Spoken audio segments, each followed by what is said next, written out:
بسم الله الرحمن الرحيم. الحمد لله رب العالمين، والصلاة والسلام على سيد الأنبياء والمرسلين وعلى آله وصحبه والتابعين لهم بإحسان إلى يوم الدين. أما بعد. السلام عليكم ورحمة الله وبركاته. Welcome to the second lesson on al-Waraqat with Legacy Institute.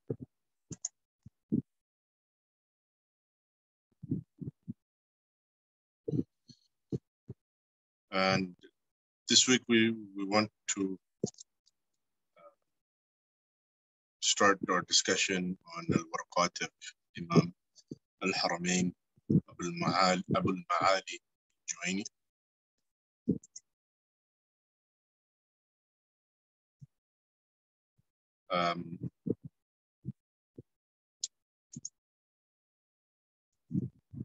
Imam al-Juwayni,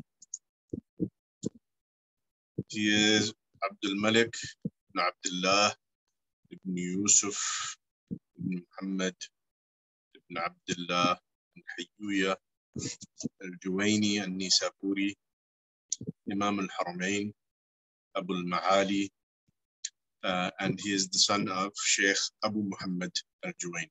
His father is Abu Muhammad al-Juwayni.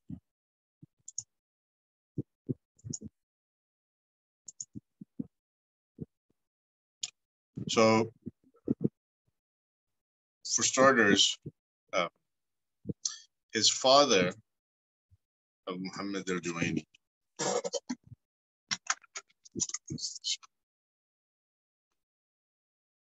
his father, Abu Muhammad al-Juwayni, is his teacher as well. And he was himself, in his own right, a major authority in the madhab and an important figure in the development of the madhab. By the madhab, I mean the Shafi'i madhab, I suppose. Imam al-Haramayn and his father, Abu Muhammad al-Juwayni, are Shafi'i al-madhab. And so you will find that in his fiqh book that he's written, Nihayat al-Matlab, which is an encyclopedic work on the fiqh of the Shafi'i madhab, he refers to his father's opinions frequently, as he's referring to other authorities of the madhab as well. And so whenever he refers to his father, he refers to him as Shaykh, Qala Shaykhi, wa kana Shaykhi yaqul. My Shaykh, my teacher. This is how he refers to his father in his book, Nihayat al-Matlab. Why is he called Imam al-Haram? Imam al-Juwayni, as was the habit of many of the ulama of the past, he made Hajj, and after making Hajj, he resided in Makkah for some time, for a period of about 4 years. And in this time, he was obviously between Makkah and Medina, because obviously the two are nearby to one another. So if someone is coming from far away, it's natural then that they will visit Makkah and they will also visit Medina. So he was there for 4 years, teaching and giving fatwa, devoting his time to worship and to spreading ilm. Devoting his time to worship and spreading ilm. So either because of his imama in terms of knowledge, and it is also said that he actually led the prayers in the Masjid al-Haram and al-Masjid al-Nabawi. So whether it's this or that, we know for certain is that he spent this time there, this time period that he was there. And as a result of this time that he spent there teaching and possibly also leading prayers, or some of the prayers, he came to be called Imam al-Haramayn. And this is a title that is somewhat unique to him historically.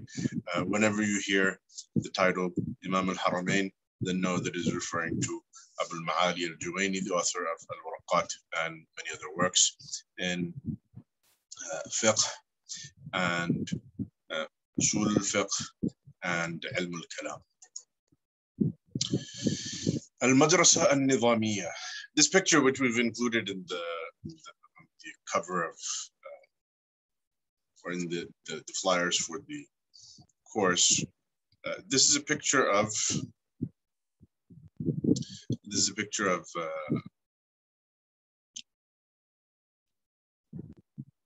al-Madrasa al-Nizamiya in Baghdad. Pictures taken from al-Madrasa al-Nizamiya in Baghdad. Imam al-Haramayn taught in al-Madrasa al-Nizamiya in Nishabur. These madaris were actually a series of madaris that were established by the famous wazir of the Seljuk dynasty known as Nizam al-Mulk. And so they're called after him, they're known as al-Madrasa al-Nizamiya. And so the very first one to be built was the one that was built in Nishabur for Imam al-Haramayn. So it was initially built for him to be the teacher there. He was the first to be installed as professor, to be appointed as professor in al-Madrasa al-Nizamiya. These schools basically, now typically the word madrasa in Arabic is used for schools, children's schools all the way up to secondary. But these madaris were basically for this time period, they were universities. Imam al-Juwayni is a unique scholar. He's a very important scholar in al-Kalam, but for our purposes, what was interest to us is particularly his status as a faqih and an usuli. Imam al-Juwayni has a very high status in the Shafi'i madhab, and that is due in large part to his authorship of this work, Nihayat al-Matlab. Nihayat al-Matlab fi dirayat al-madhab. As you can see, it has the date of death as well.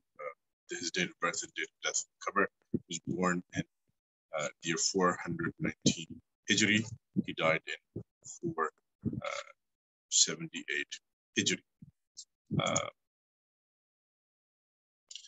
Ibn Khallikan says about نهاية المطلب كتاب نهاية المطلب في دراية المذهب الذي, this is how he described it, الذي ما صنف في الإسلام مثل. The likes of it have not been written in the history of Islam. So it is a unique and monumental work in the history of the genre of fiqh. Ibn Hajar al-Haytami was a very important later authority of the Shafi'i madhab. States استفاض بين الأصحاب وأئمة المذهب قولهم منذ صنف الإمام نهاية المطلب لم يشتغل الناس إلا بكلام الإمام. It has become famous and well known amongst al-ashab. Al-ashab, when you find it mentioned in the context of fiqh, means our fellows, followers of our madhab. So al-ashab would be the other scholars of the madhab. وَأَئِمَّةِ الْمَذْهَبِ, and the imams of the madhab, it has become well known, this saying, منذ صنف الإمام نهاية المطلب لم يشتغل الناس إلا بكلام الإمام.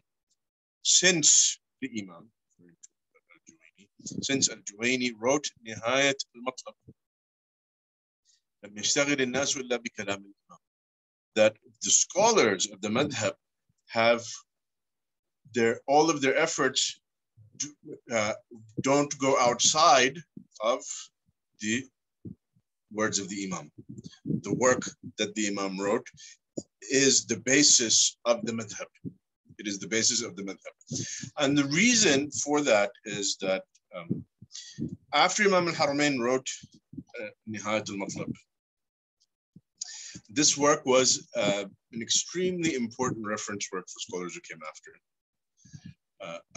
Imam al-Ghazali, who is an extremely influential and very important scholar, Imam, a great Imam, one of the great Imams of Islam and one of the great Imams of the Shafi'i madhab in fiqh.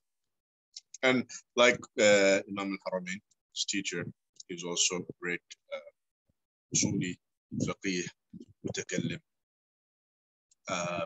So he summarized Nihayat al-Matlab in a work called al-Basit.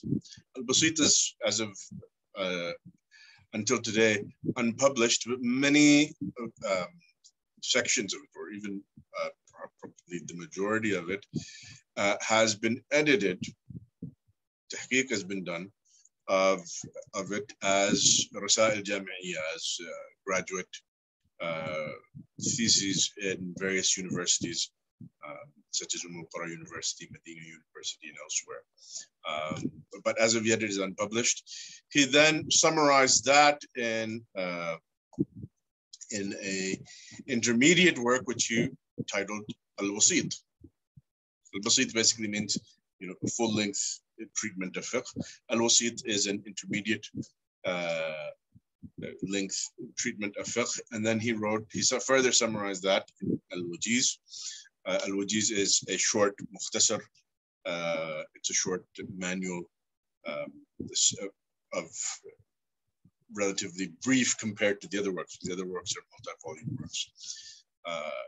And Al-Wasit and Al-Wajiz of Imam al-Ghazali are particularly important. Many of the later scholars were writing commentaries on them. And so from that, you find that much of the works of the madhab are derivative from and as a result heavily influenced by the work of Imam al-Haramayn al-Juwayni. For this and not for other reasons. It's not just that there's this relationship between these books, but it is, as Imam ibn Khallikan describes it, very unique work, very unique and profound work in Islamic history. This brings us to Imam al-Haramayn's works in Usul Fiqh, which of course we begin with al-Waraqat, which is the short method that we're studying. It's an extremely famous method. Dozens of scholars have written commentaries on it. Many of them have made mandumat, poetic, basically rewriting it in poetry form so that it can be memorized or commented on. Some of its commentaries, particularly the commentary of Jalaluddin al-Mahalli, has itself provided many hawashi commentaries on the commentary.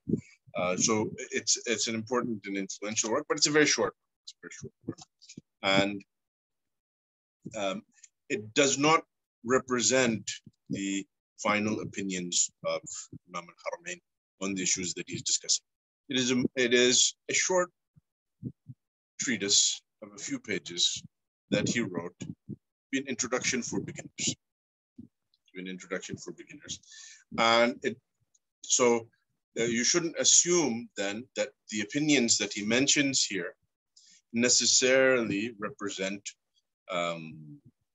his actual conclusions on the issues that he is discussing.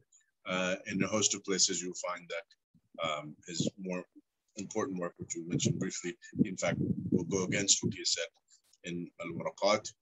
So if someone wants to attribute an opinion to Imam al-Haramayn al-Juwayni, you would not do so referring to al-Waraqat. Is this because he deliberately wrote it in this fashion simply as a text for beginners and not to necessarily express his own opinions on the issues? Because he expresses opinions here sometimes that are in contradiction to what he has written in al-Burhan? Or is it possible that this is a method that he wrote at an early stage in his life before his own views had become more developed or independent? Allah Alam. But whatever the case, in order to know the actual views of Juwayni. If you're going to attribute a view on an usul al-fiqh issue to Imam al-Haramayn, it would be inappropriate to do so referring to al-Waraqat.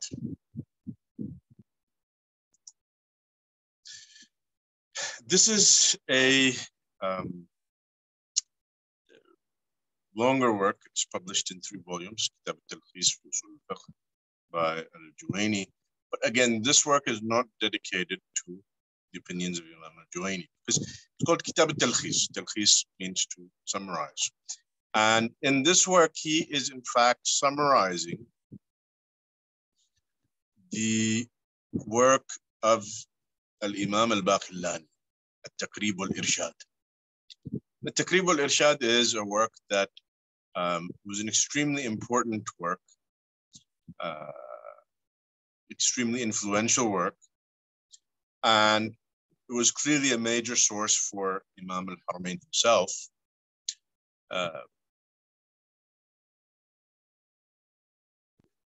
However, it is not available to us today, or rather I should say, the work is largely lost as far as we know until today. A piece of it has been published. So aside from the section of it that has been found and published, our most important source for knowing the views of Imam al-Baqillani in the fiqh is the Talkhis of al-Juwayni. So it is actually a very essential reference work, an essential work in Usul al-Fiqh. And then finally, that brings us to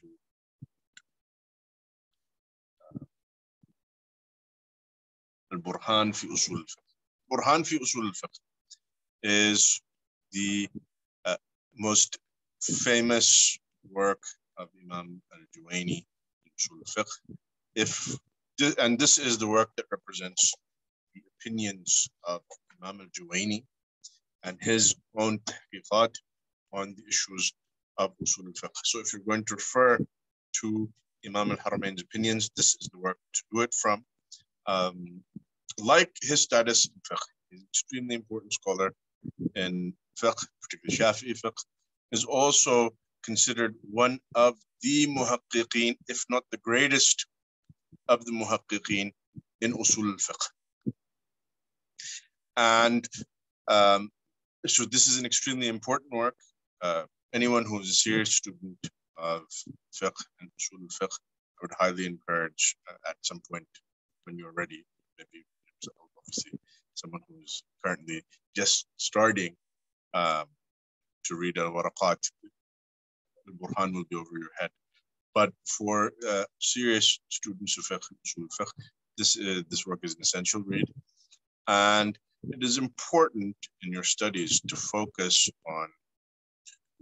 on prioritizing works that are essential and foundational works, works of scholars who are independent, muhaqqiqeen, who have their own ijtihad and their own tahrir, as opposed to, and prioritizing those over more derivative works that are simply based on the works of others or summarizing the works of others.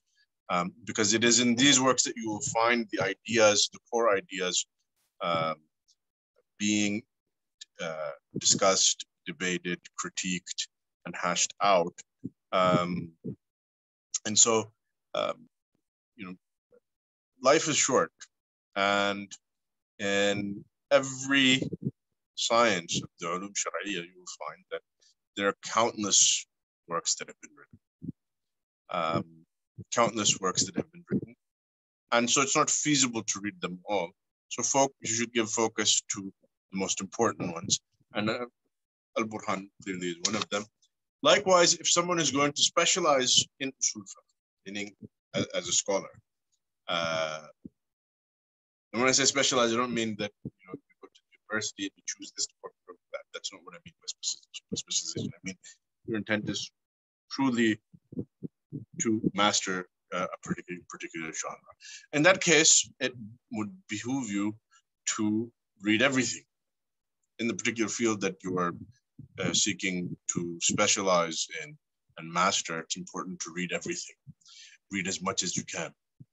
But in building your foundation, still, it's important to start with the most important works of those who are considered muhaqqiqeen in the field that you are reading, as opposed to those who are simply summarizing the works of others, compiling from the works of others, and the level of tahqiq found in their works is perhaps not the same as that which you find in these foundations works.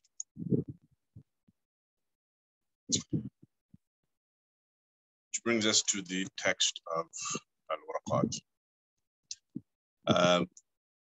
Who can read that? Anyone read that?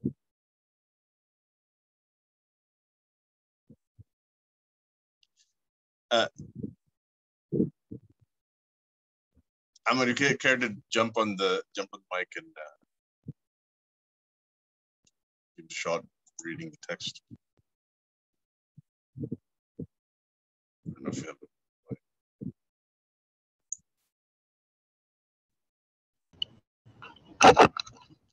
Right. So he says, Bismillah ar-Rahman ar-Rahim, وصلى الله على سيدنا محمد. قال الشيخ الإمام العامل العالم الورع الزاهد إمام الحرمين أبو المعالي عبد الملك بن محمد الجويني رحمه الله تعالى: هذه الورقات تشتمل على معرفة فصول من أصول الفقه، وذلك لفظ مؤلف من جزء من مفردين، أحدهما أصول والآخر الفقه. فالأصل ما بني عليه غيره، والفرع ما بني على غيره. والفقه معرفة الأحكام الشرعية التي طريقها الاجتهاد، والأحكام 7 إلى آخر الكلام. Continue. Yeah, go ahead. Keep going. Okay. والأحكام 7: الواجب والمندوب والمباح والمحظور والمكروه والصحيح والباطل. فالواجب ما يثاب على فعله ويعاقب على تركه، والمندوب ما يثاب على فعله ولا يعاقب على تركه، والمباح ما لا يثاب على تركه ولا يعاقب على فعله، والمحظور ما يثاب على تركه ويعاقب على فعله، والمكروه ما يثاب على تركه ولا يعاقب على فعله، والصحيح ما يتعلق به النفوذ، والباطل ما لا يتعلق به النفوذ ولا يعتد به. Looks like. Yeah, ولا يعتد به. Yeah. خلاص حسب. أحسن. جزاك الله خير. Okay, so I just wanted to share this because this is actually an example of a very clear manuscript that has been written in clear handwriting, and it's good. Maybe this might not be suitable for all of you right now, but it's good to get in the habit of being able to read manuscripts. I'm not saying that you should necessarily prioritize the reading of manuscripts in your studies. It's perfectly fine to read from published works. Obviously, the published works are oftentimes easier to read. However, there are benefits in being able to consult the manuscripts, to be able to check where there's a problem in the text, because oftentimes you'll have typographical errors. Sometimes you'll have the copy of the work that you have is based on the editor did not have access to reliable manuscripts of that work, and so there are textual problems that make the text difficult to understand. So it's good to get in the habit of reading manuscripts, practice reading manuscripts, and this is a pretty clear and easy manuscript to read, so it's a good one to test yourself with in the beginning. And again, this is not a special skill. Before works such as this were published, if you wanted to read a book, you read it in a handwritten manuscript. So this is not something that is a unique skill that is something that you should be afraid of or intimidated by. Not long ago, it was simply the difference between being literate and being illiterate. If you're a literate person, you could read this, and if you were illiterate, you couldn't. So it's not, it's not something to be intimidated by. And as you can see, in spite of the fact that there was maybe one or two places that was not entirely clear, Amr was able to read the text just fine.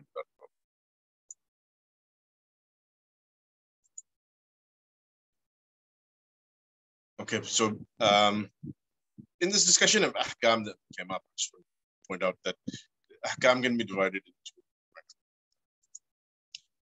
Okay, so if we look at the text real quickly, Imam al-Haramayn says هذه الورقات تشتمل على معرفة فصول من أصول الفقه. These few pages, cover the knowledge of topics of أصول الفقه. ذلك, أصول الفقه is a word or expression that is composed of two individual words. أحدهما أصول والآخر الفقه. فالأصل ما بني عليه غيره والفرع ما بني على غيره. This is the definition of أصل, the definition of فرع. So he wants to, in explaining what is usul al-fiqh, he's defining the terms. What is asl? What is far'? Then he's defining fiqh. والفقه معرفة الأحكام الشرعية التي طريقها الاجتهاد.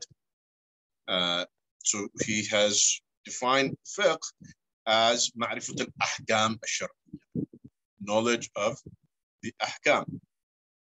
So to understand what fiqh is, then you need to understand what ahkam are. And that is why he's then listed the ahkam. He says al-ahkamu sab'ah. There's 7 ahkam, 7 categories of ahkam, 7 categories of rulings. Ahkam are rulings. So you have wajib, mandub, mubah, mahdhur, makruh, al-sahih, al-batil. He lists them, and then he gives a brief definition for each one. Al-wajib ma yuthabu ala fi'lihi wa yu'aqabu ala tarkihi. المندوب ما يثاب على فعله ولا يعاقب على تركه والمباح ما لا يثاب على تركه ولا يعاقب على فعله والمحظور ما يثاب على تركه ويعاقب على فعله والمكروه ما يثاب على تركه ولا يعاقب على فعله. Then he defines الصحيح الباطل. Don't be scared. There is English coming. The English text is coming. So Imam al-Haramayn says,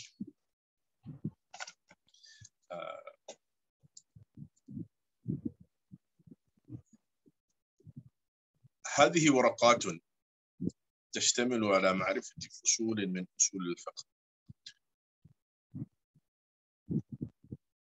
وذلك مؤلف من جزئين مفردين. This is not a big issue, but it's worth noting that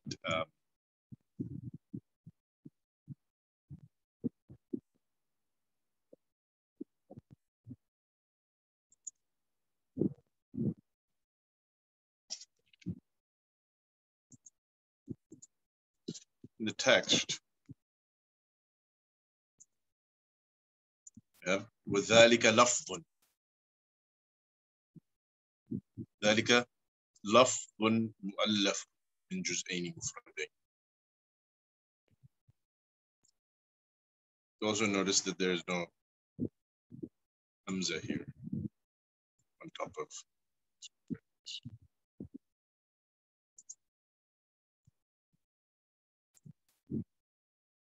Okay, well, I'll just leave that.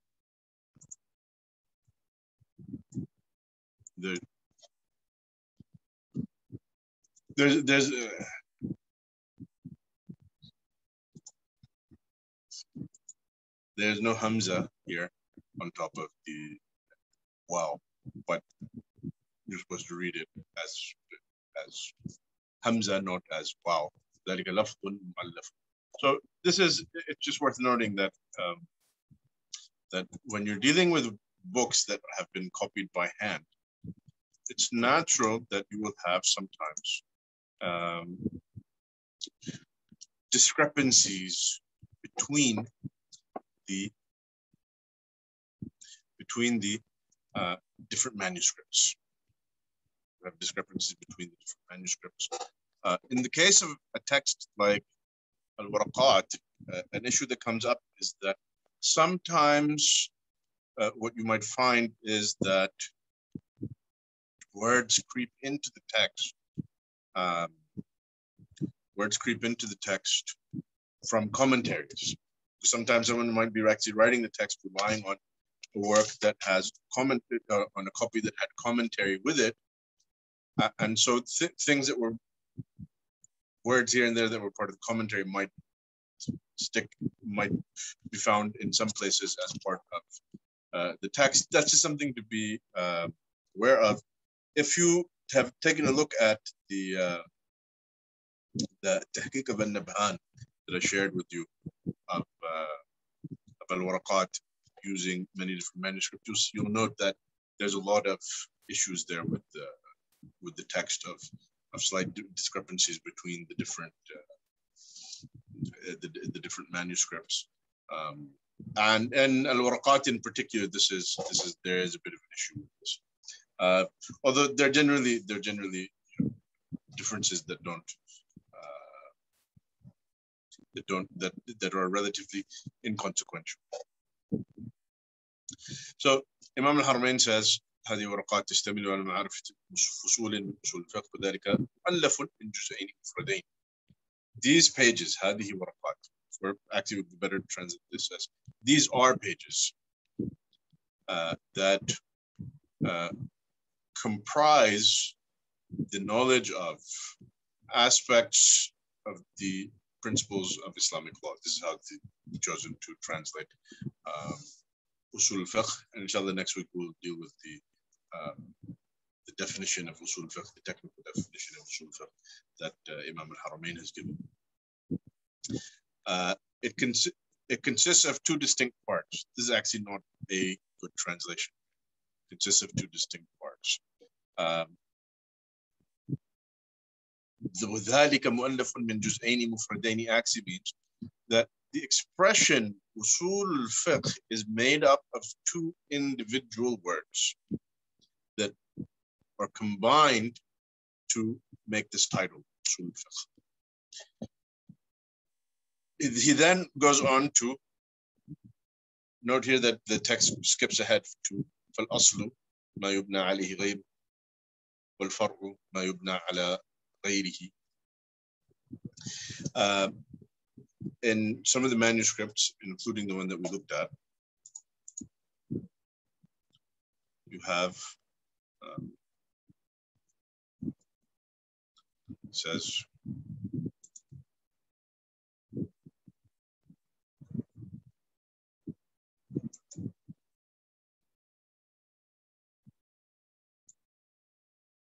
أحدهما أصول والآخر الفقه. أحدهما أصول والآخر الفقه. So the expression is made up of two components, two words. Usul, first is usul, and the other is fiqh. I think if this translator had that expression there, it might have helped him to understand properly what was meant by وَذَلِكَ مُؤَلَّفٌ مِنْ جُزْئَيْنِ مُفْرَدَيْنِ. Maybe this is what he intended, but he didn't express it very well in the words that he chose in the translation. This is فَالْأَصْلُ مَا يُبْنَى عَلَيْهِ غَيْرُ. The root, and note what he's chosen translation. He says the root. Asl can be the root of something. So, for example, you have in Arabic something that's called aslu shajara, the root of the tree. But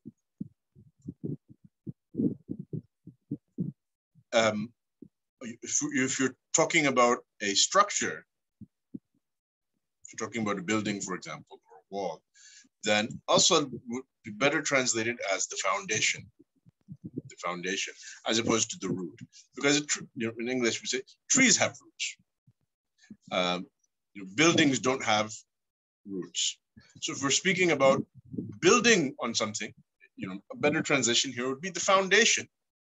the root, the foundation is that on which something else is built.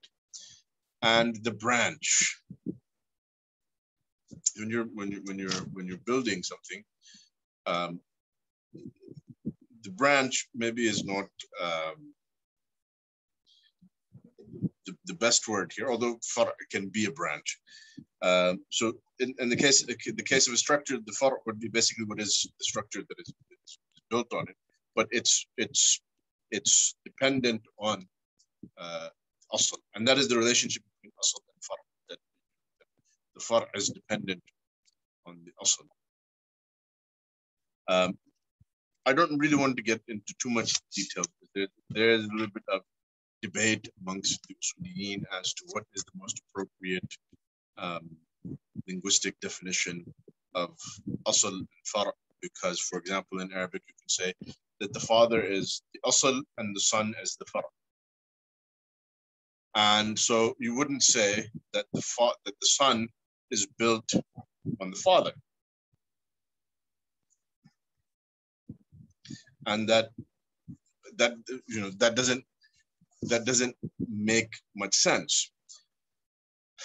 And so they attempted to come up with a more general definition that captures these sort of different usages that show the relationship between asl and far', that basically one is dependent on the other in some fashion or another.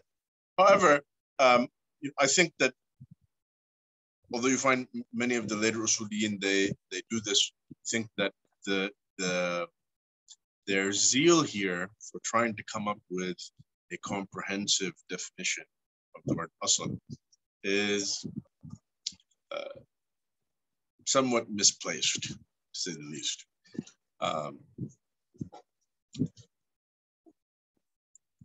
And that's because when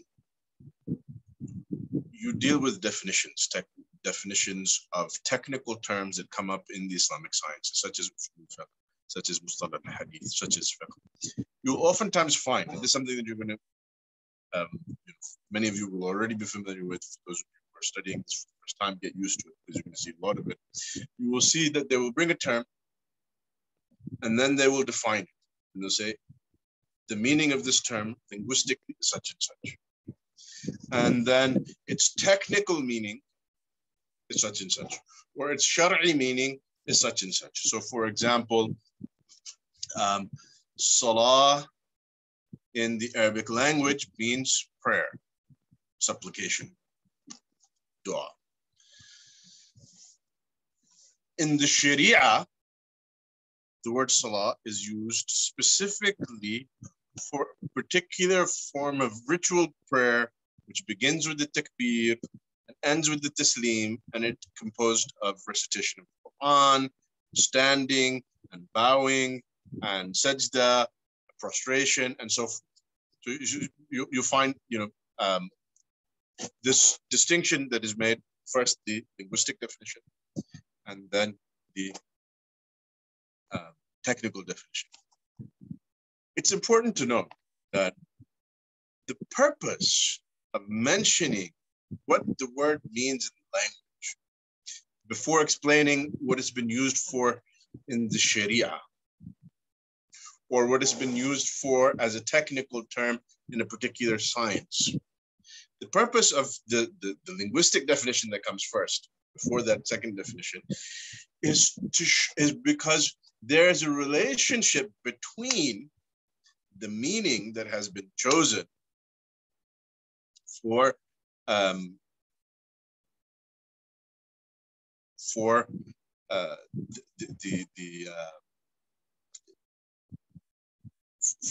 this particular technical usage. So the scholars chose this term from the Arabic language to express this technical concept, this concept that is unique to their science that they're dealing with, because there's a relationship between its linguistic meaning and its technical meaning. So when Imam al-Haramayn, for example, here says, "Asl ma yubna alayhi ghayru." Asl is something yubna alayhi ghayr. Something else is built on it. Something else is built on the asl. Ma yubna alayhi ghayr. His point is that there is a relationship between this meaning of asl, that is a foundation on which we build, and usul fiqh. So usul now is the plural of asl. So usul then are the foundations on which fiqh is built.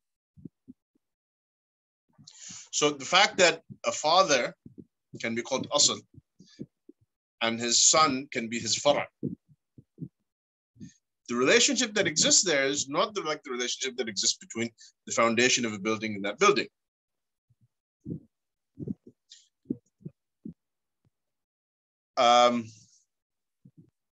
Yes, you could say, well, I think you could say that this is,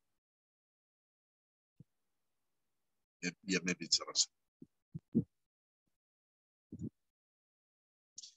However, I didn't really want to get into that right now, because the idea of a rasm and had is one that has to be used and explained, and I don't want to actually get into too many technicalities, since this is the dars is intended to also be targeted at beginners. فالأصل ما يبنى عليه غيره والفرع ما يبنى على غيره. So there's a relationship between the linguistic definition that al-Haramayn has mentioned, the linguistic uses that he has mentioned, which is one of its the various linguistic usages of the word asl. There would be no point in Imam al-Haramayn here listing all the different meanings for which the word asl can be used, unless they serve a purpose in understanding what this word means in the language in a way that helps us to understand why this word has been chosen by the scholars of the science to express this particular concept in their science. He's not writing a dictionary. So in that sense, I would say that the definition that has been given here is very appropriate. Now you might ask, well, why is he defined fara'? Because the word fara' is not in usul, is not here in the expression usul fiqh.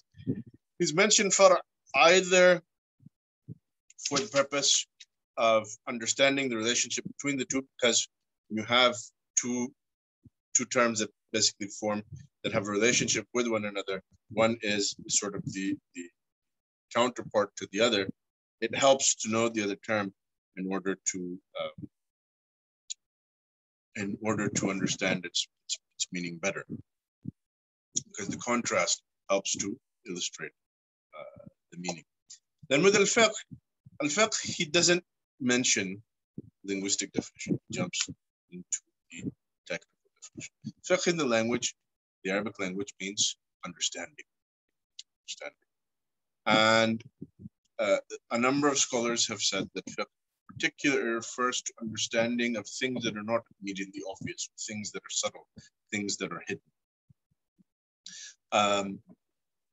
And there's a debate amongst the ulama about that, which is not our concern here. He then defines al-Ahkam, he defines fiqh as the knowledge of معرفة الأحكام الشرعية التي طريقها الاجتهاد. So al-Ahkam al-Shar'iyya is defined here as the knowledge of the divinely legislated rulings that are arrived at by way of ijtihad. This translation seems to suggest that what is meant is having knowledge of rulings that are arrived at by ijtihad. So what matters is that the rulings have been arrived at by ijtihad. So a person who is a layman and has learned the rulings of Salah, the rulings of Salah were arrived at by ijtihad, correct? Rulings of Salah were arrived at by ijtihad of ulama who discussed those rulings. And ijtihad here means the process of exercising independent legal reasoning to arrive at a ruling. So basically critical scholarship. So those who those scholars who exercised their independent scholarly reasoning to arrive at rulings and have now presented those rulings and taught them, layman has now learned those rulings. He has knowledge of these ahkam that were arrived at by way of ijtihad. Is there a problem here in this definition, in this understanding of the definition, the way that they've translated it? The Islamic law fiqh is the knowledge of the divinely legislated rulings that are arrived at by independent reasoning, by ijtihad. Anyone? Do you see a problem with this definition or this translation of the definition? Right. So the ijtihad, what matters here in this definition, according to the way that it's been defined here, is that the ahkam have been arrived at by ijtihad, which is true. But fiqh is not simply knowing ahkam that happen to have been arrived at by ijtihad, rulings that have been arrived at by ijtihad.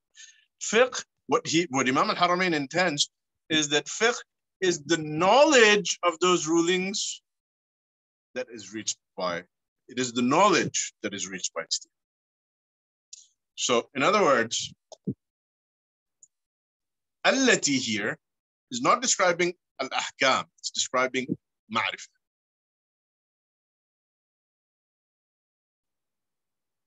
So in other words, fiqh is knowledge of the divinely legislated rulings.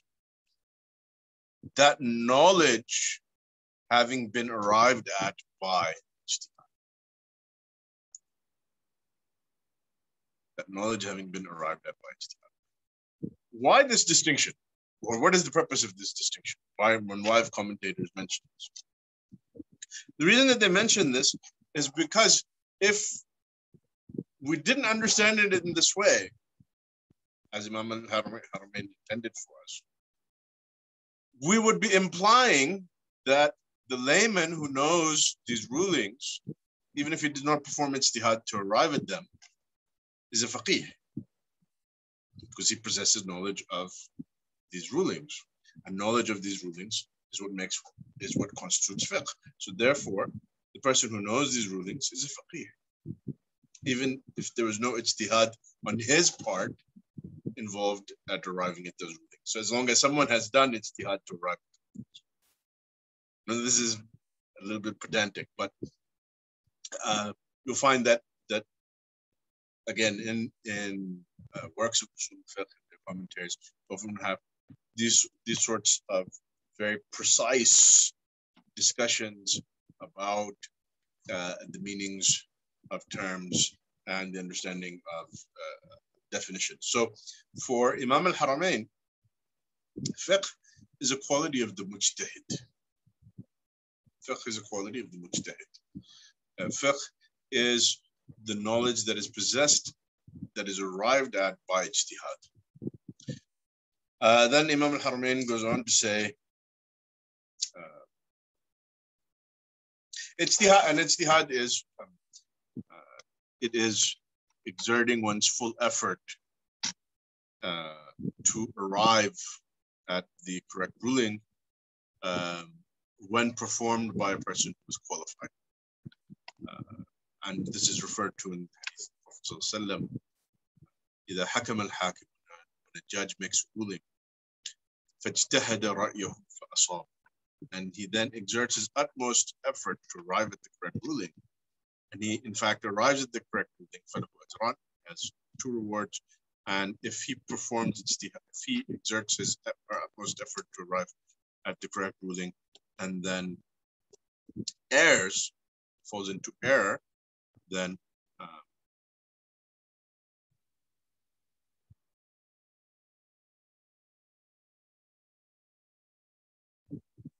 he gets 1 reward.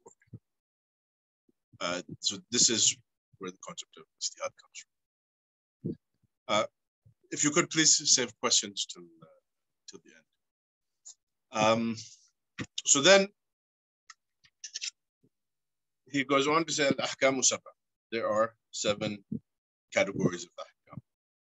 In fact, scholars have added other categories beyond this. And also, these ahkam are subdivided into 2 major categories. Here, Imam al-Haramayn, for the purpose of brevity, for the purpose of getting sort of straight to his point and keeping things short and simple, as simply said, there are 7 ahkam shar'iyya, ahkam of the divinely legislated rulings. There are these ones. So the first 5, wajib, mandub, mubah, mahzur, and makruh, are what is known as ahkam taklifiyya, meaning they involve some sort of taklif, that we are being obligated to do something, or the other categories of ahkam that relate to obligation or non-obligation. And then you have what are known as ahkam wad'iyya. Basically, these are rulings that the Sharia has given that have tied certain rulings to certain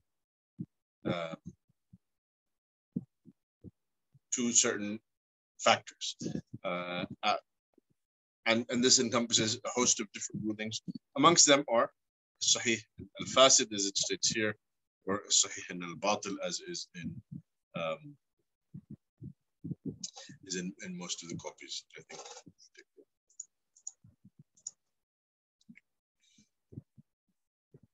You'll see that you have sahih and batil. Sahih and batil.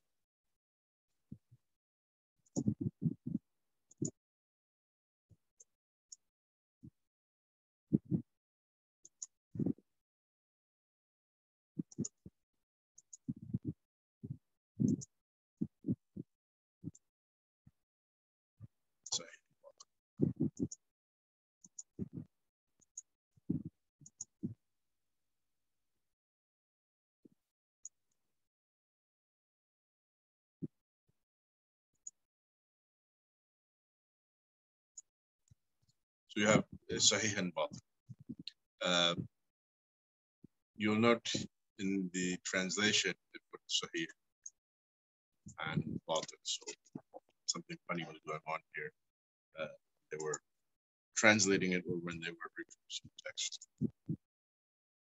Sahih and batil are the most well-known or most essential of ahkam taklifiyya, ahkam wad'iyya. There are other ahkam that are included by many scholars in al-ahkam al-wad'iyya. You'll find that scholars who have written books of usul al-fiqh, that they differ in terms of which ahkam, which categories to include under ahkam wad'iyya, to which particular ones to mention here and which ones not to. Sahih and batil are amongst the most famous of them. So he has used sahih and batil here, but you will oftentimes see sabab, something that is a cause for something else, shart, something that is conditioned for something else, mani', something that is a barrier to particular to something else or to a particular ruling, and rukhsa and azim. Rukhsa is an allowance, and azima is the default ruling that is the counter to the allowance. It's the counterpart to the allowance. And then he has now defined these terms. We want to take a look at these definitions. It's worth making a note here, since Saad asked earlier about rasm and had. It's worth making a note here that if we look at the definitions that he has given, an obligation is what is an act that one is rewarded for doing and punished for omitting or for not doing. Is that what an obligation is? Is that what makes it an obligation?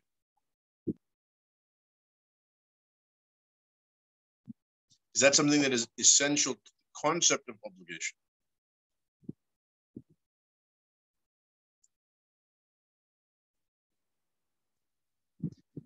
Okay, Mumtaz. So Hassan Khan says, it's an outcome. This is an outcome. It's not what an obligation is. So you'll find, for example, many of the Usuliyin, you'll find this in the commentary of Sheikh Abdullah al-Fawzan that I shared with you, have defined wajib, instead of defining it as ما يثاب على فعله ويعاقب على تركه, they defined it as ما طلب الشارع فعله طلبا جازما. That which the shari' has called upon the individual to do طلبا جازم, and this command that has been put to him is binding. So basically, wajib is something that for which the lawgiver has given a binding command, or in English we say a binding obligation, has made it a binding obligation, something that he is required to do. Then they will say mandub. Mandub here has been defined as ma yuthabu ala fi'lihi. Someone is rewarded for doing it. They're not punished. They're for omitting it, for not doing it.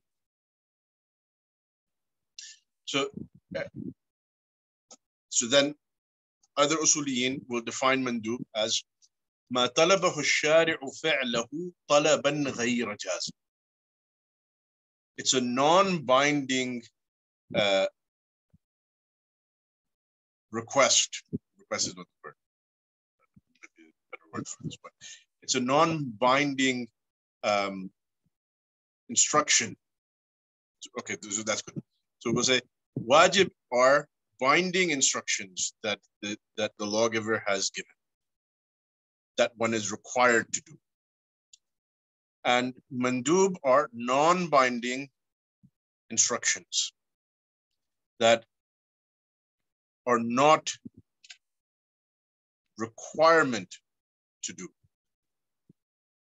And so then the outcome is, because wajib is a requirement, the person who fails to do so is sinful and punished.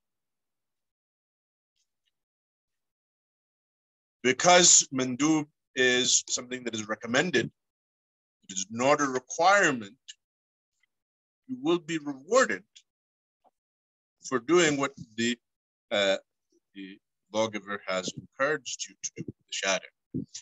But you will not be sinful, you will not be regarded as sinful for not doing it.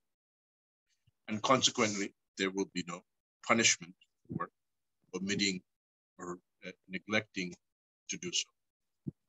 Then the next definition is mubah. Mubah, the definition mentioned by some of the usuliyin, amongst them Sheikh Abdullah al-Fawzan in his commentary here, it says, ما لا يتعلق به أمر ولا نهي لذاته. ما لا يتعلق به أمر ولا نهي لذاته. Something, it is an act that does not intrinsically in itself have any command or prohibition attached to it.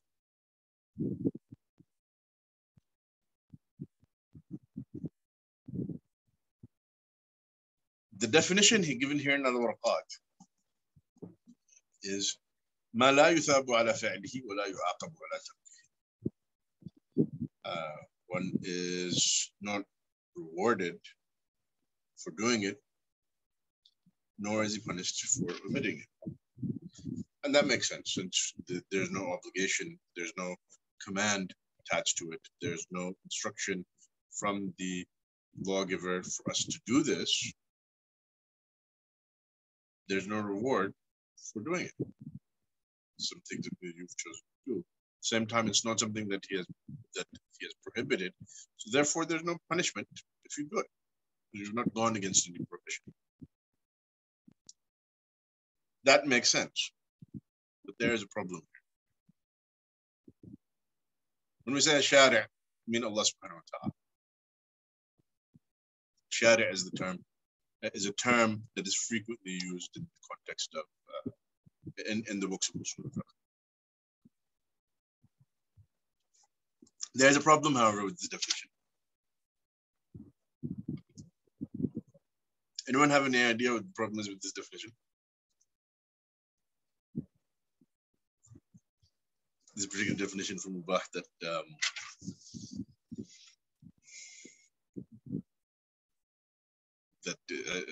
al-Juwayni has given here. We'll return to it.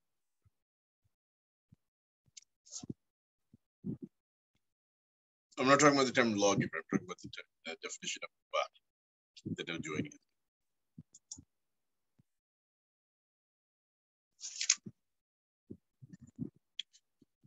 Okay, that's actually a good point. Hassan Khan makes a good point. It doesn't take into consideration intention.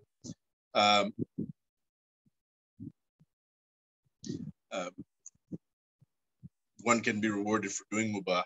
One could actually be punished for doing mubah, depending on one's intentions. But it's understood that this is the action in and of itself, unaccompanied by other factors that might change the rule. Because at that point, then it's no longer mubah that we're talking about. We're talking about something that is mandub or wajib or makruh or muharram. There's something else. We'll come back to it. So let's look at al-mahdhur. Al-mahdhur is another word for haram or al-muharram. So al-mahdhur is ma yuthabu ala tarkihi wa yu'aqabu ala fi'li. Something that is prohibited. Mahdhur or muharram. Haram is something that you will be rewarded if you refrain from doing it. And you will be punished for doing it. Clearly, if a person, for example, is tempted to commit zina, zina is haram. The Shari' has made it unequivocally a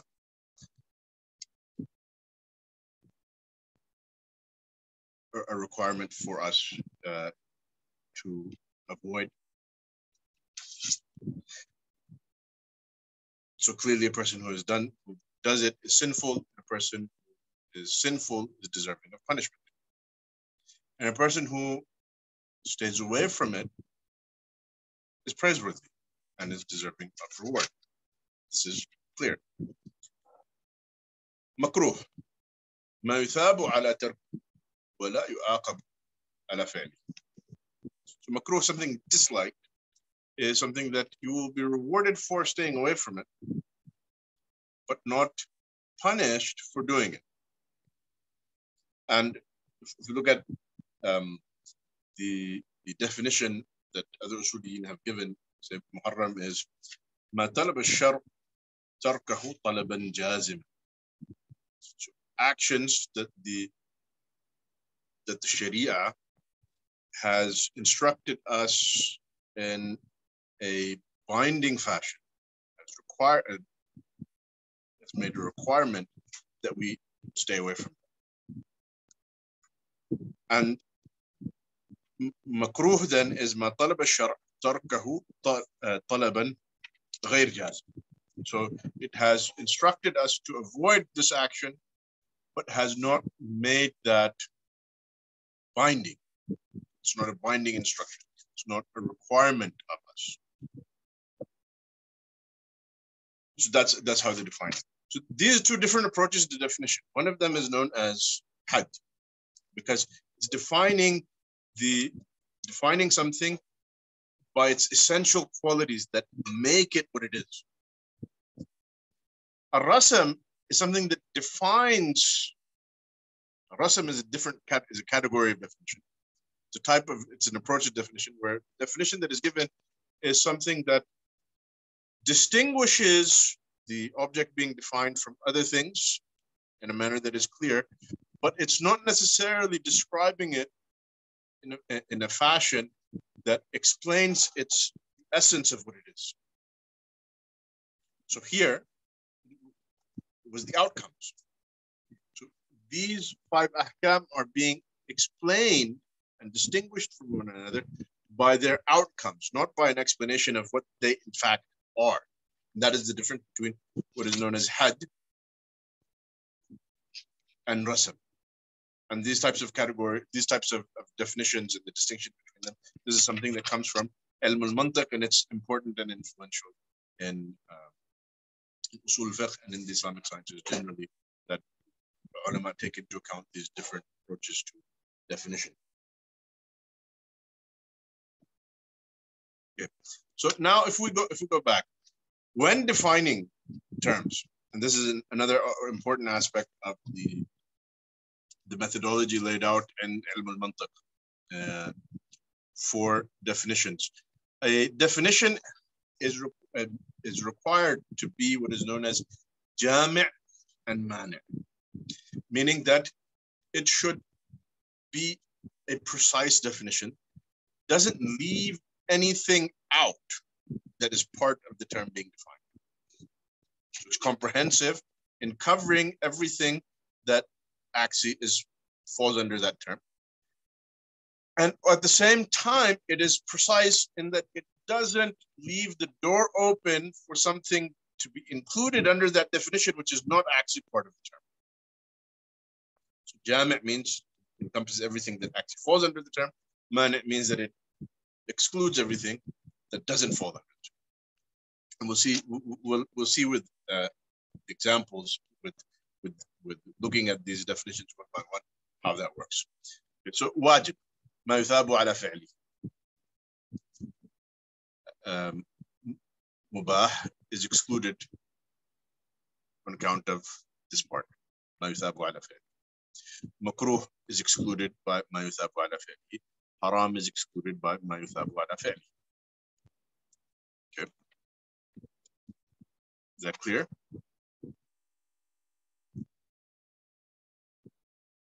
ويعاقب على تركه. ما يثاب على فعله still includes mandub. So if wajib, if he had simply defined wajib as ما يثاب على فعله, he would have said that this definition, it includes all wajibat, includes all obligations. All obligations are rewarded or rewardable for doing.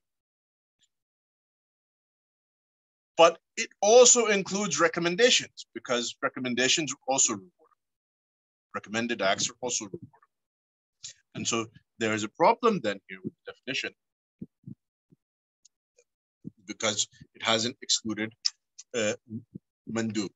When he adds وَيُعَاقَبُ عَلَى تَرْكِهِ, the definition is complete because it is now excluded all of the other ahkam. It's excluded all of the other ahkam.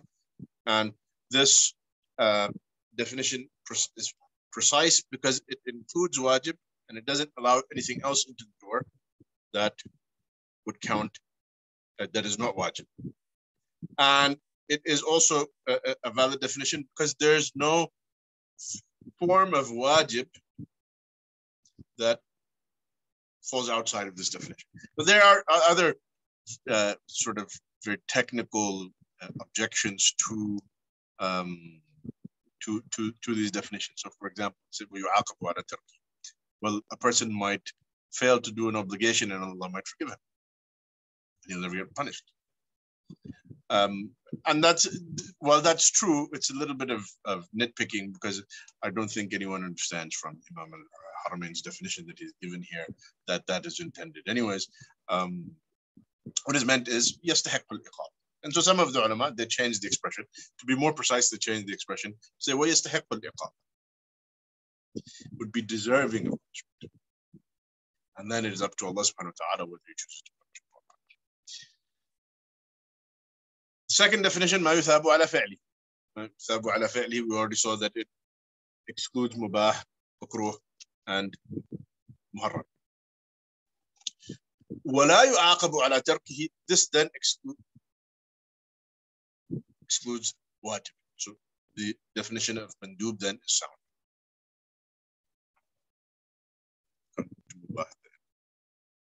محذور. محذور is ما يثاب على تركه ويعاقب على فعله. يثاب على تركه. Mubah, you're not rewarded for avoiding. Mandub, you're not rewarded for avoiding. And wajib, you're definitely not rewarded for avoiding. So the first part of the definition eliminates these three. Makruh. Makruh, you are rewarded for avoiding.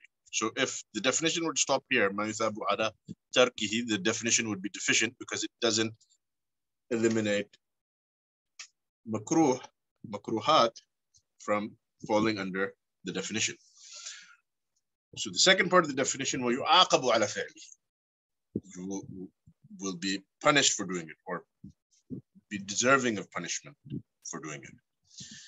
This eliminates makruh. This eliminates makruh.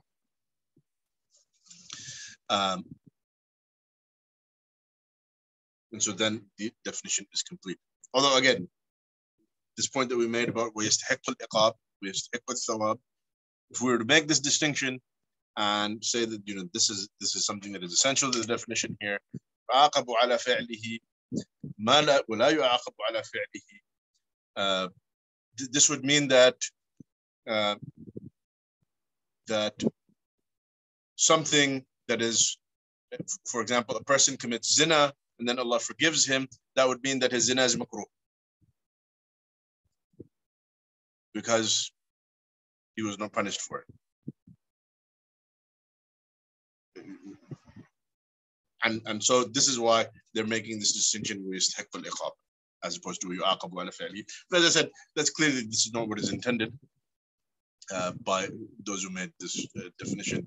And so this sort of precision in definitions might be a good thing, but sometimes some of the objections that are made to definitions are somewhat nitpicky, particularly when the meaning that is intended is clear.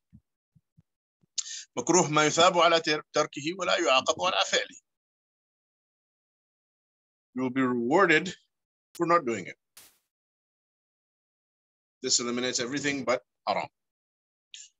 ولا يعاقب على فعله distinguishes makruh from haram. You will not be rewarded. You will not be punished for doing it. This is what distinguishes makruh from haram. So now we come to mubah. Mubah is something that you will not be rewarded for doing it. You will not be punished for not doing it. Okay, so you will not be rewarded for doing it. Clearly, that eliminates wajib and mandub. Correct? Wajib and mandub, you will be rewarded for doing them. So clearly, they are different from mubah in this respect. ولا يعاقب على تركه. ولا يعاقب على تركه. What does that eliminate from the definition? Which of these ahkam does it eliminate? لا يعاقب على تركه. You will not be punished for omitting it. What is it that you will be punished for omitting? Wajib. Wajib. So, what happened to haram and makruh?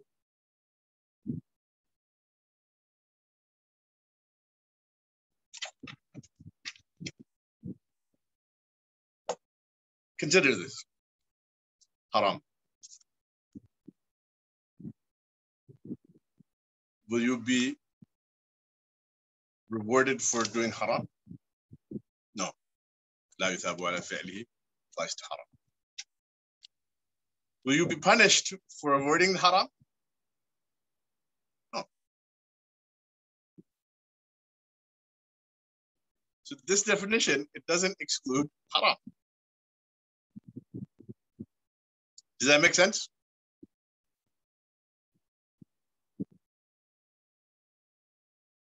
Okay. Makruh.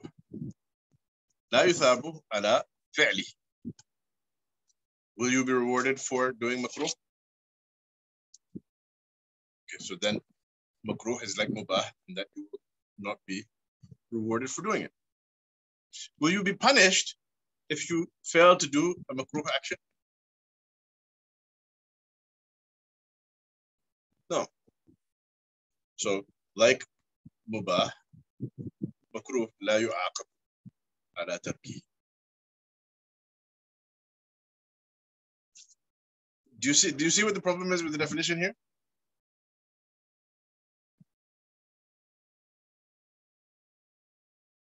Anyone with me here? Do you see what the problem is with this definition? Okay. So is there a way that we can fix this definition?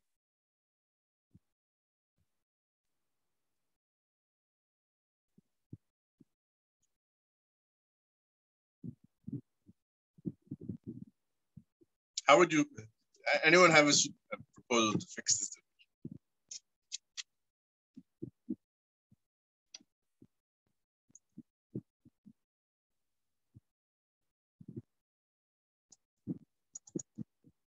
Okay, so Saad says it should negate thawab and iqab from fi'l and thawab and iqab from tark.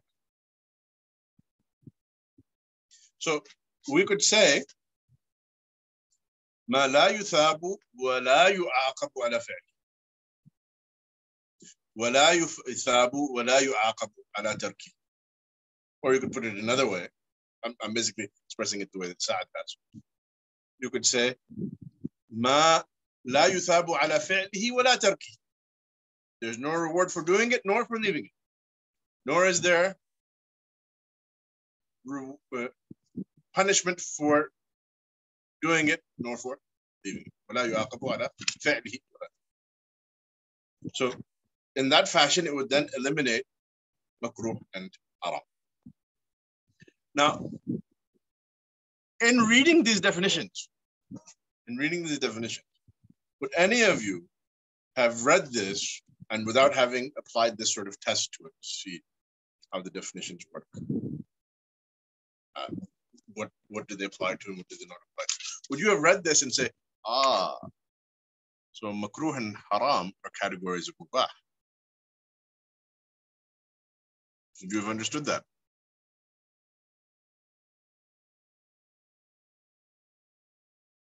Not really.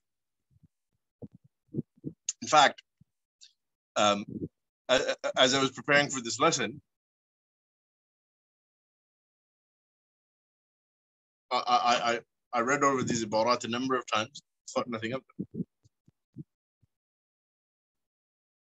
And then I wanted to make the note about how the concept of jami' man works. Came to my mind and said, hold on. Something is wrong here. And I think I might have very well have heard this in a dars at some point in the past years ago, but had forgotten now. And so it's not something that you would notice. It's not something that you would notice. And this is actually, it gives us an interesting insight into the way that our understanding of language works. A lot of things that are sometimes left unstated or not stated in precise language. Intent is understood from the context.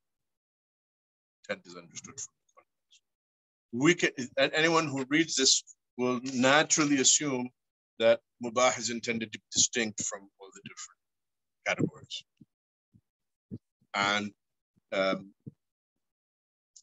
And what its relationship is to the other categories. But with that said, this definition, particularly according to the methodology of the manatiqa, this is a deficient definition, and it needs some correction for it to be considered a sound definition. With regards to ahkam, these ahkam, I just want to say briefly a few things before we come to our last topic for today.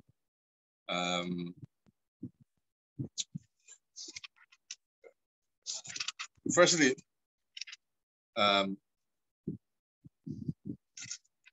mandub, things that are mandub are of darajat. There is, for example, what is known as sunnah mu'akkada. These are things that the Prophet himself did and maybe also encouraged in words, and he did it regularly, such as what are known as sunnah al-rawatib in salah. These are sunnah mu'akkada. So mandub is of darajat, it's of various ranks. So some mandubat, some recommended acts are more emphatic than others, more important than others. Same is true of wajibat, of obligations. Some are more important than others, some are more emphasized than others. Then with mubah, Saad actually, I think it was Saad, pointed out earlier that with mubah, that intention plays a very important role in mubah. So, for example, sleeping is mubah. Sleeping, strictly speaking, as an action, is mubah. It's neither something that you will be. It's neither rewardable nor punishable. But if a person sleeps with a good intent, with a particular intention, that could change the ruling of the sleep. So, for example, in a hadith that's reported in the Sahih, it's in Bukhari. So it's in Bukhari or Muslim, I believe it's Bukhari. Abu Musa, Mu'adh radiallahu anhu, says to Abu Musa, "Amma ana anamu wa aqum. Amma ana fa anamu wa aqum." As for me, I sleep part of the night and then I stand up for prayer part of the night. وَأَحْتَسِبُ فِي نَوْمَتِي مَا أَحْتَسِبُ فِي قَوْمَتِي. And I seek reward from Allah in my sleep, that time that I spend sleeping, just like the reward that I seek from Allah for that time that I spent praying. And so what is intended by this is that if you are sleeping, as Mu'adh is saying here, if you are sleeping with the intention of being fresh and rejuvenated so that you will be able to pray, then this act, which is a mubah act, becomes a rewardable act. So the hukam of mubah acts can change depending on other factors that may come up, chief amongst them, intention. Muharram is also of varying ranks. And the ulama have divided Muharram into kaba'ir and sagha'ir. This taqsim is not something that they simply came up with. It's actually something that is mentioned in the Quran. And there's evidence for it also in the Sunnah. Dividing ahkam, dividing sins into two different categories. Allah subhanahu wa ta'ala says, "In tajtanibu kaba'ira ma tunhuna anhu, nukaffir ankum sayyi'atikum, munudkhilkum mudkhalan karima." Generally speaking, it's not the habit of the ulama to mention this categorization of kaba'ir and saghair here under haram, under the ahkam. Allah knows best why that is, but they'll mention it in other places. They'll mention it in other places. And generally speaking, the topic of kabira and saghira, and the distinction between kabira and saghira, and how do you identify the kabair and how do you identify the saghair, is a topic of ikhtilaf amongst the ulama. And it is an issue that requires considerable discussion and debate, which is beyond the scope of our lesson here. But suffice it to say that in the verse that I just quoted, Allah subhanahu wa ta'ala says, if you avoid the major sins, كَبَائِرَ مَا تُنْهُونَ عَنْهُ, the major things that you have been prohibited from, يُكَفِّرْ عَنْكُمْ سَيِّئَاتِكُم, we will then pardon your sins. وَنُدْخِلْكُمْ مُدْخَلًا كَرِيمًا, and enter you a noble entrance. Sorry, I don't have a good translation of that off the top of my head. وَنُدْخِلْكُمْ مُدْخَلًا كَرِيمًا. Allah subhanahu wa ta'ala is promising to honor the believers who avoid these major sins. So this categorization is something that is thabit in the Sharia, something that is thabit in the Sharia, and is not, something that was invented by ulama. It's something that is from the Sharia itself. But there is considerable debate as to how do you identify the kaba'ir, how do you identify the sagha'ir.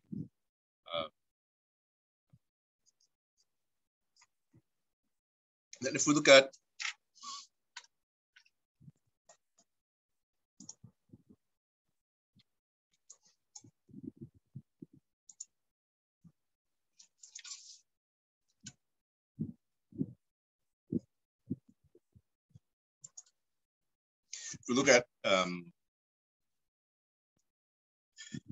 makruh, ما يثاب على تركه ولا يعاقب على فعله. There's an interesting relationship between makruh and mandub. So mandub, anything that you're rewarded for doing is mandub. Sorry, and then you're rewarded for doing and not punished for leaving is mandub. And makruh is anything that you are rewarded for leaving and not punished for doing. You'll find that sometimes certain actions are described as, or certain things that are actually acts of omission are described as being mustahab. So, for example, in the Hanbali madhab, according to other scholars, it is mustahab, is recommended to only marry one wife. So what is the action that is recommended here? What is the action that is recommended?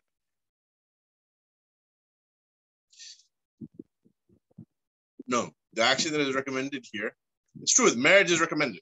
Marriage is recommended, but the omission of marrying second wife, third wife, or fourth wife, and keeping only one wife is recommended. It's described in the books of the madhab as mustahab.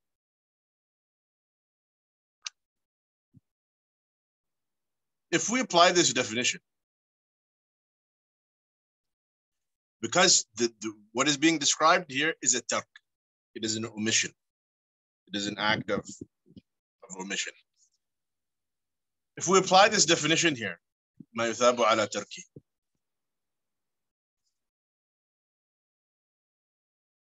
ما يثاب على تركه, you will be rewarded for not doing it.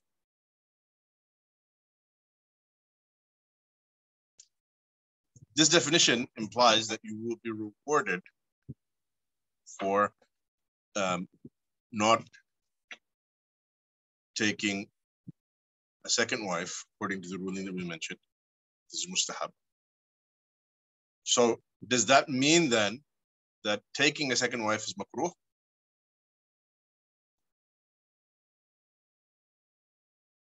ما يثاب على تركه ولا يعاقب على فعله. There's no punishment for taking a second wife. I mean, what your first wife might punish you, but that's not what's being talked about here. The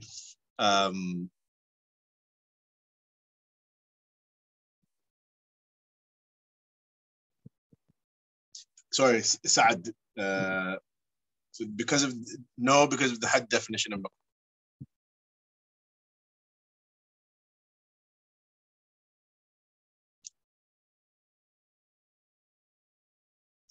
Okay, that's a good point.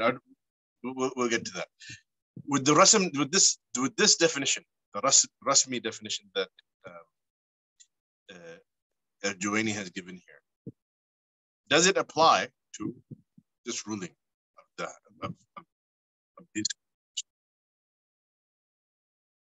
Does it apply to this ruling that these scholars have given concerning taking a second wife?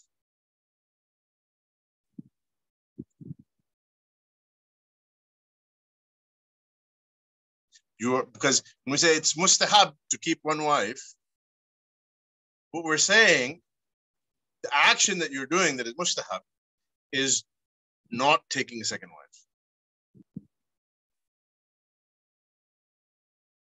In other words, we are saying you're being rewarded for not taking a second wife. You're being rewarded for tark of taking the second wife.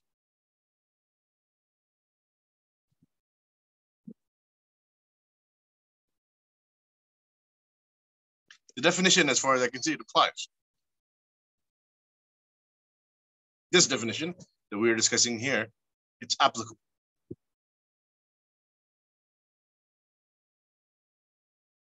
Does anyone disagree?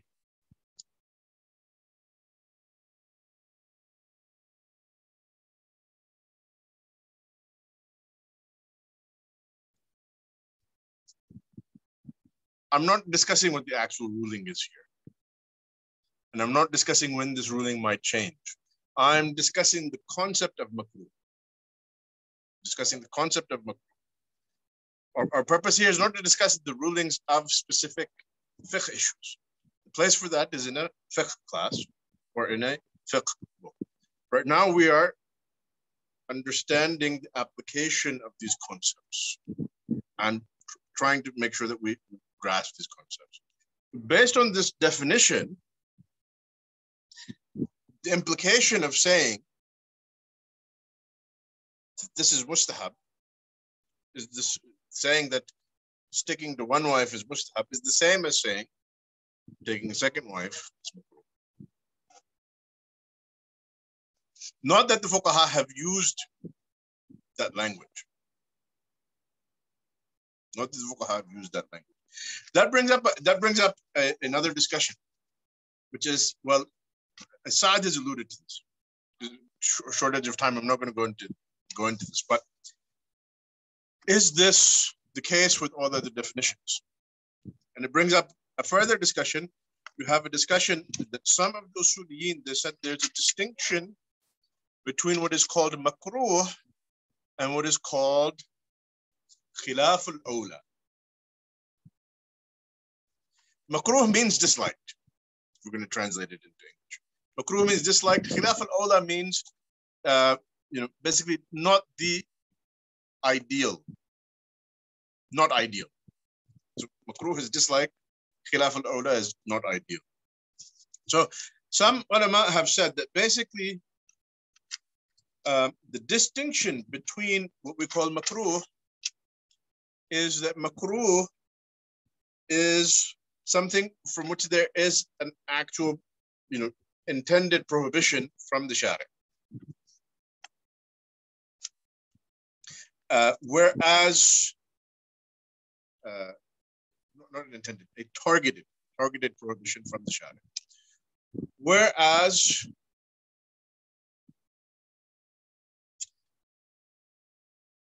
if there's not a targeted prohibition from the Sharia, from the lawgiver, this is called khilaf al-awla. So for example, performing sunnah prayers is recommended. Leaving them is not necessarily makruh. It's khilaf al-awla because it's not the ideal. The ideal is to pray.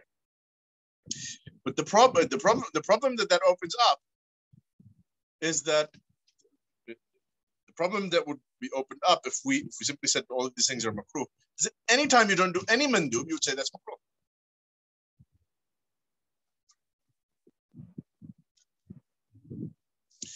And so there's a distinction then. There's a distinction between the targeted prohibition and something that is simply not the ideal. So the Sharia has encouraged us to do something, so not doing it is not ideal. Even that concept is a bit vague. It is a bit vague, but you'll find that these sorts of subtle distinctions, between these different levels of makruh or what could possibly fall under the term of makruh, that the fuqaha have taken it into account in the way that they describe certain actions and not other actions. I mean, a person, because a person is doing is marrying again. Is marrying again. It's not necessarily ideal to describe his action as something that's halal from Allah subhanahu wa ta'ala. He's done it in a halal fashion. It's not necessarily appropriate to describe the action as being. There's other discussions that are related to this that I'm not going to go into. It sort of would be a big topic, a big discussion to understand this precisely. But it's something I want you to be aware of, that this is a brief overview of these concepts. A brief overview of these concepts. Sahih is something that is valid. It's translated as valid here. Sahih would be that which is effective and relied upon. Relied upon is not a good translation. Something that is effective and it counts. It counts in the Sharia. Batil does not. It's not effective. It's not an effective contract. It's not a valid contract. And so it doesn't count as a true contract. If you're talking about contracts. If it's an ibadah such as salah, the salah is invalid, means that your obligation has not been fulfilled and that you still are liable to pray. This is the concept of sahih and batil.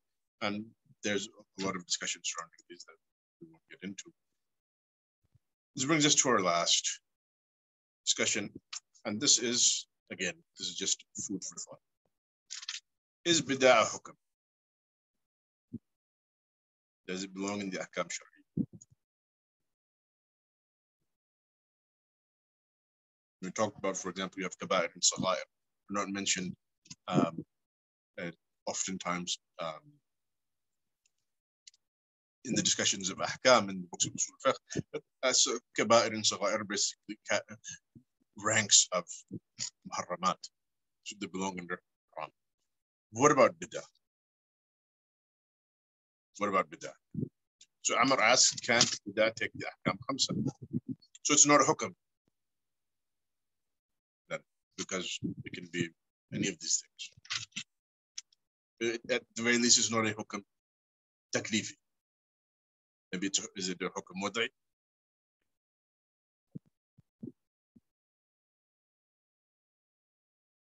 Okay, so Akhil says it's a category of action, but not a category of rule. That's an interesting take. So the Usuliyin do not mention bid'ah under Ahkam. Maybe someone has. I don't want to have read all the books to check this, but they don't mention bid'ah under Ahkam. If anyone is aware of anyone who has mentioned bid'ah under Ahkam, I can't recall offhand now, but that would be good if someone has seen it. But I don't think it's mentioned under. It's not mentioned under Ahkam. It's generally not mentioned under Ahkam. I'm not sure if anyone has mentioned that.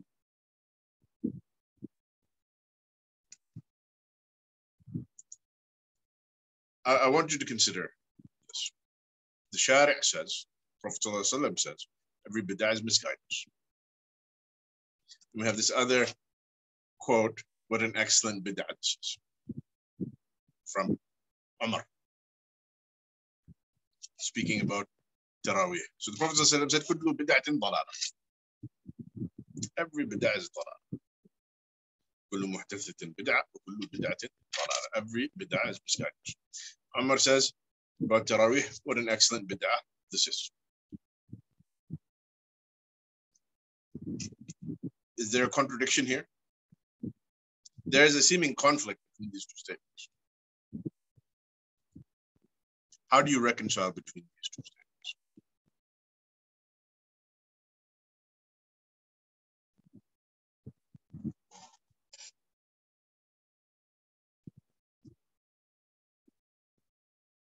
Anyone care to venture a guess? How would you reconcile between these two statements. Prophet ﷺ says, Kullu bid'atin dalala. Umar says, Ni'mat al-bid'atu had. Maybe Umar didn't know the hadith.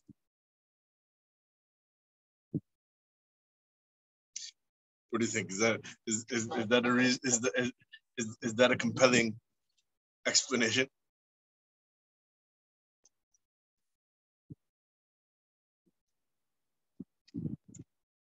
Okay, so every bid'ah is misguidance. Prophet ﷺ has clearly stated this. Umar says, what an excellent bid'ah this is about Tarawih. The answer to this is that Umar is speaking about bid'ah in the linguistic sense. Linguistic sense, something that is new, something that is not done before, is bid'ah. The specifics of how they were performing Tarawih was something that was introduced in his time. Not that it didn't have a basis in the Sharia.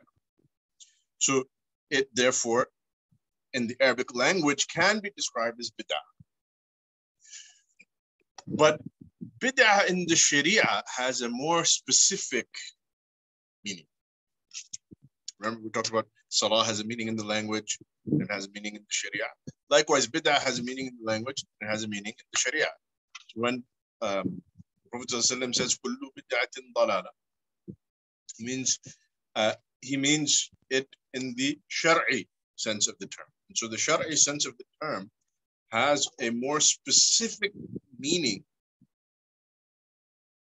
than the general linguistic meaning of the term. So something could be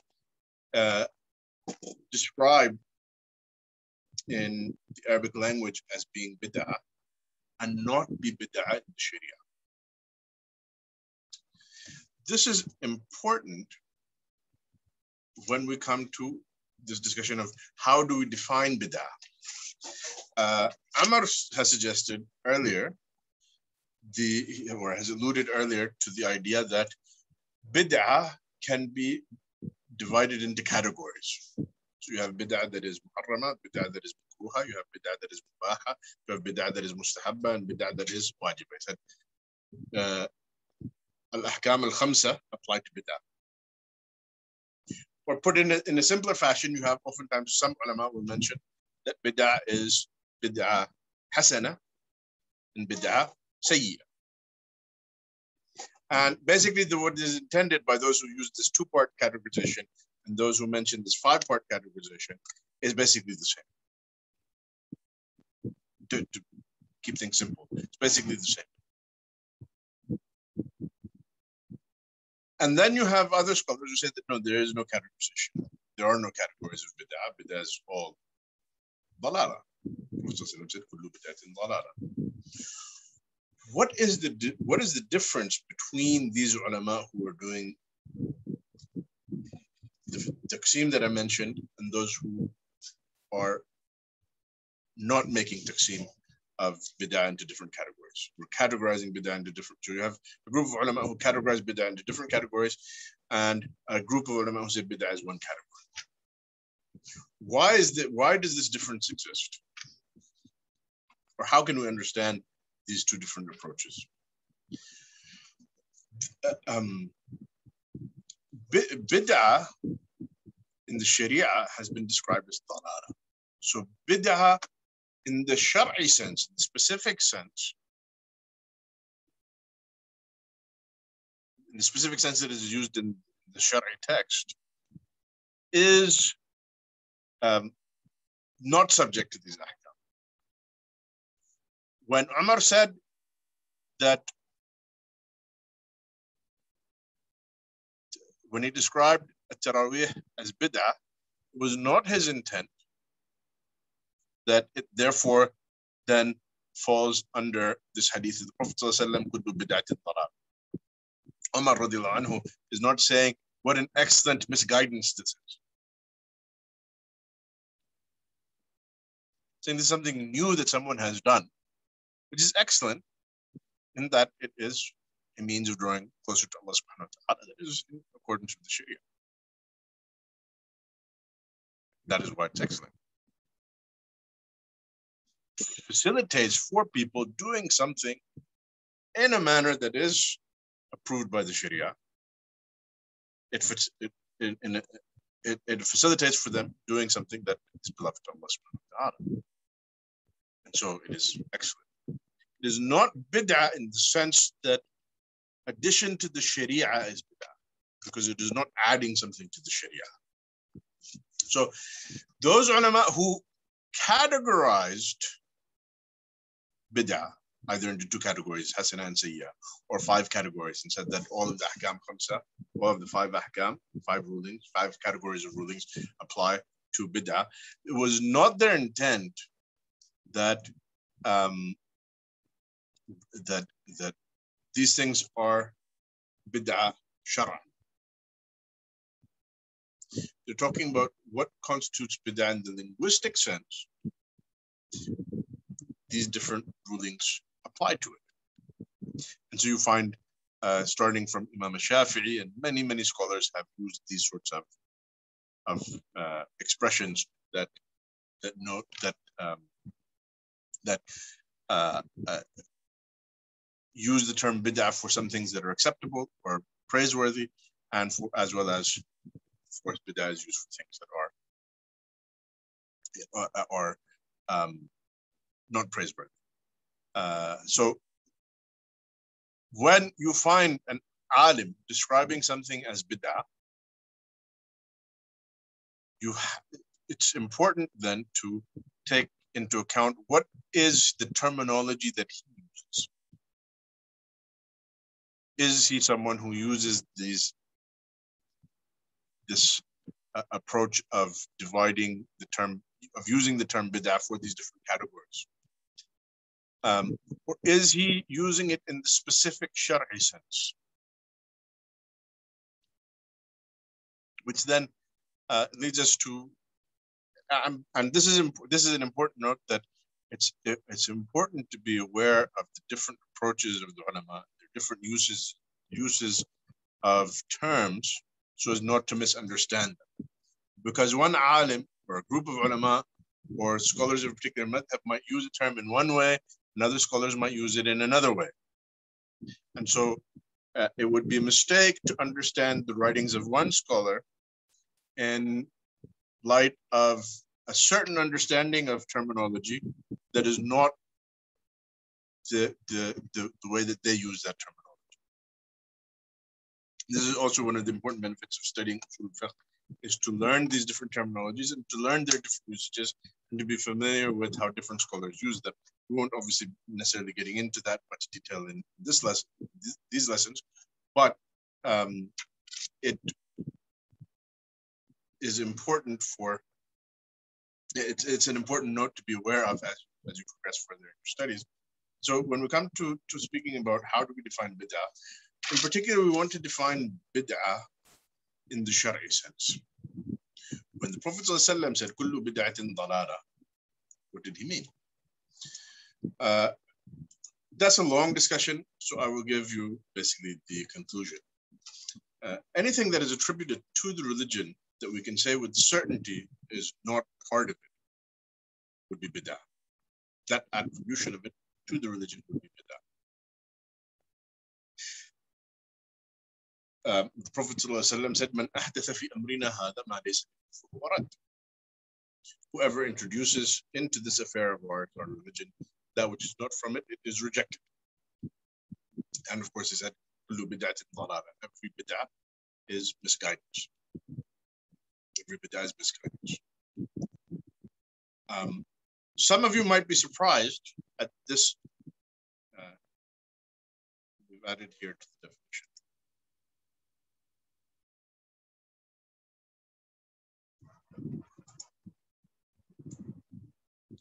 With certainty. So we can say with certainty. Where is this coming from? Why have we put this in the definition of bid'ah? Why does it have to be something that we say with certainty is not part of the religion? Why not say that bid'ah is an ijtihadi matter And, some ulama might consider something to be sunnah, others don't. So therefore, for them, it's bid'ah. So for example, I'm a Hanbali, I do Raf al-Yadayn, after, not just in the initial takbirah, but throughout the salah. So I consider this to be sunnah. And my Hanafi brothers, their ijtihad, they said this is not recommended in prayer. So therefore, for them, it is bid'ah. And this is an ijtihadi issue, and whoever is right, if Imam Ahmed and those who are with him are right, then they get 2 rewards. If Abu Hanifa is right, he gets 2 rewards, and the others get 1 reward. Why not say that this is an ijtihadi issue? Why make this an issue that is an issue of certainty? Something that we say with certainty that this attribution to the religion is false. Consider that the Prophet ﷺ said, "Kullu bid'atin dalala." Bid'ah is misguidance. And the Prophet ﷺ also said that the mujtahid who errs will be rewarded. Will you be rewarded for misguidance? Would the mujtahid be rewarded for misguidance? Perhaps under certain circumstances he might be forgiven. But how could he be rewarded for something that is misguidance? Moreover, by saying that bid'ah could be a matter of ijtihad, and in my view this might be bid'ah, and in your view it's not bid'ah, and I respect your opinion, I respect my opinion. What we are implying then is that the Prophet ﷺ has encouraged misguidance by encouraging ijtihad, and bid'ah falls under the umbrella of valid ijtihad. So this is why this condition has been mentioned in the definition, that we have to be able to say with certainty that it is not part of the religion to describe it as bid'ah in the Shari'i sense. As for in the linguistic sense, ulama who aslan something could be makruh and they would describe it as bid'ah, goes without saying that they're not using it in the Shari'i sense. They're not using it in the Shari'i sense. So we need to be clear about what we're talking about. But in the Shari'i sense, something is not described as bid'ah unless it is something being attributed to the religion, and we can say with certainty that it is not part of it. This comes back to the point we mentioned about these 2 approaches of the ulama. Some of them treat bid'ah as one category, and some of them treat it as being of multiple categories. Do these 2 different approaches lead to differences in opinion? I don't mean differences in terminology, but differences in actual rulings. What do you guys think? Does this lead to difference in rulings? This difference in approach to the categorizations, either categorizing bid'ah into different categories or accepting bid'ah as one category, does it lead to difference in rulings? Anyone?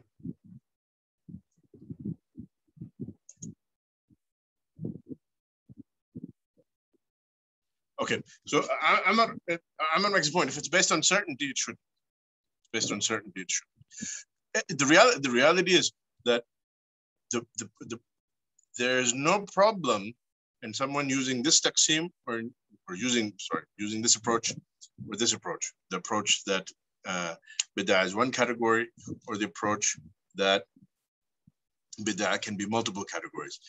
The real issue is in determining bid'ah in the specific Shar'i sense. What is the standard for identifying something as bid'ah? When someone has set up a false standard or an inaccurate standard or an unsound principle for identifying things as being bid'ah in the Shari'i sense, this is when error creeps into judging something to be a bid'ah or not a bid'ah. So the problem is with these principles or standards that are set to determine that something is bid'ah in the Shari'i sense. Something that adds to the confusion is you have a lot of taqleed. And so then you have people who are doing taqleed ala ghayri basira. So they take statements of ulama who maybe are using bid'ah in one sense, not in the other sense, and then they understand it in a fashion different from what those ulama intended. And so that creates a lot of confusion. This is one of the reasons why I wish that this discussion of bid'ah and its relationship to the ahkam, that it had been, these details had been hammered out in the books of Usul al-Fiqh to prevent a lot of the confusion that has happened. And in any case, this definition that I've mentioned, this is the standard that I hold, and I've briefly explained why. And this is actually the definition that has been given by my teacher, Sheikh Hatim al-Auni, in lectures that he's given on this topic, and in a book that he's written some articles on this. And he has a book that he's written on this, which is as of yet unpublished. If you search online, you'll find that he's done a series of lectures on the topic of bid'ah. Then he did a series of lectures drawing on this book that he has written, but as of yet is unpublished. This brief explanation of bid'ah requires a very lengthy and detailed discussion, which is beyond the scope of this class. But hopefully these points that I've mentioned will give you some clarity in dealing with this matter. Okay, anyone have any questions? I know we really went over time. Any questions? Okay. Subhanakallah.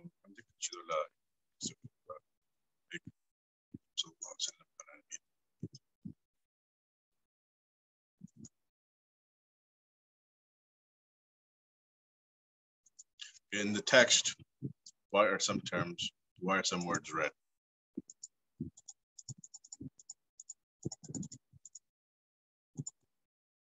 So you'll note that the words that are red are actually words that are being defined. And so this is the usage of red and black in this fashion. You'll note that all the text runs in continuous lines. There's no division of the text into paragraphs. The usage of the different colors helps you to identify where certain points are starting, while at the same time conserving paper.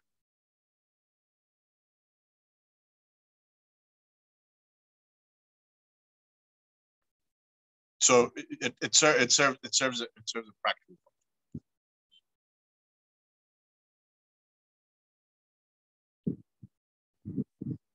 Okay.